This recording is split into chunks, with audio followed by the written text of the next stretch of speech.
bluffing. And what just happened is officially war against the United States dollar and the reserve currency of the world. Make no mistake, this isn't Russia like wagging its finger, warning the United States, like, don't do this.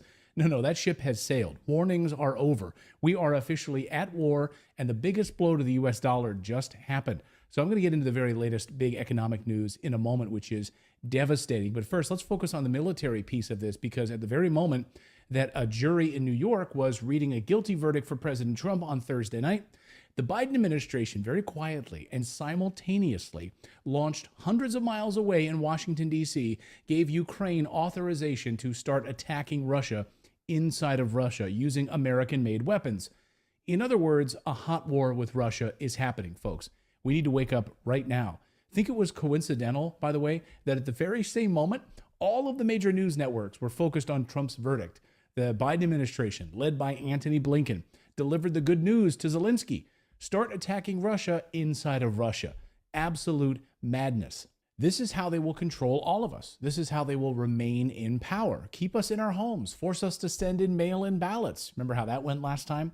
Don't go outside because Russia might attack us.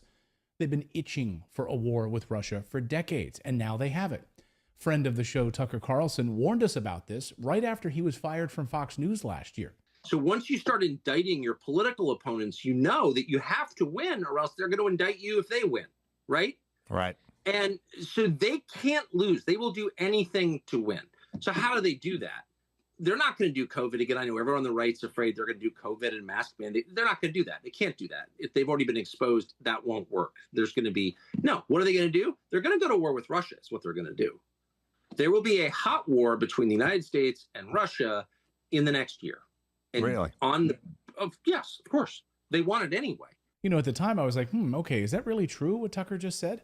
Well, now we know for sure, and Putin knows it. He's not an idiot. Last week, he said NATO is playing a very dangerous game, and we are prepared for it. Представители стран НАТО, особенно в Европе, особенно в малых странах, они должны вообще отдавать себе отчет.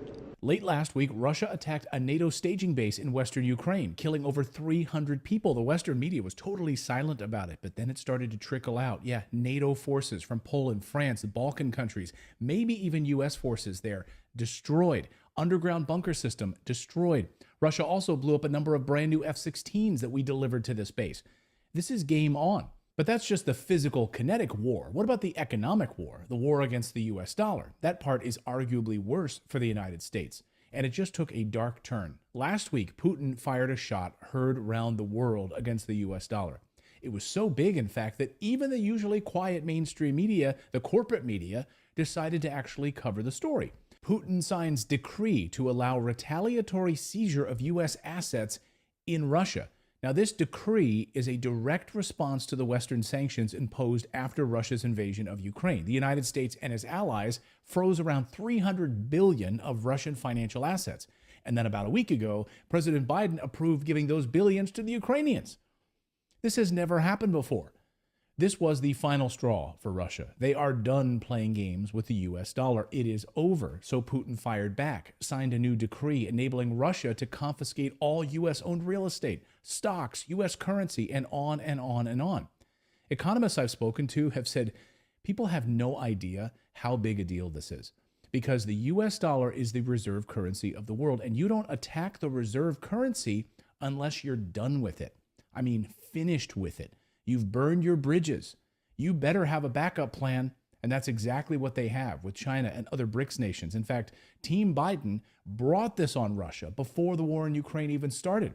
Back in 2021, Russia already started a mass exodus from the US dollar. Take a look at these headlines. As the brilliant Professor Mearsheimer points out, Biden has only drawn Russia and China closer together, virtually eliminating the need for the US dollar. But when you see this meeting taking place in Beijing between Putin and Xi Jinping, it makes it manifestly clear that they have become close allies and they're going to work together to thwart the United States at every turn.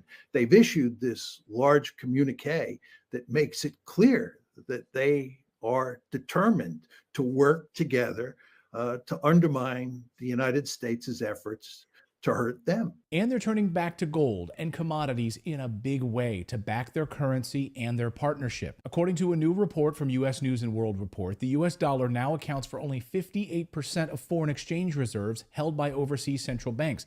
That's a huge drop and a brand new record low, by the way. Do you think it's going to go up?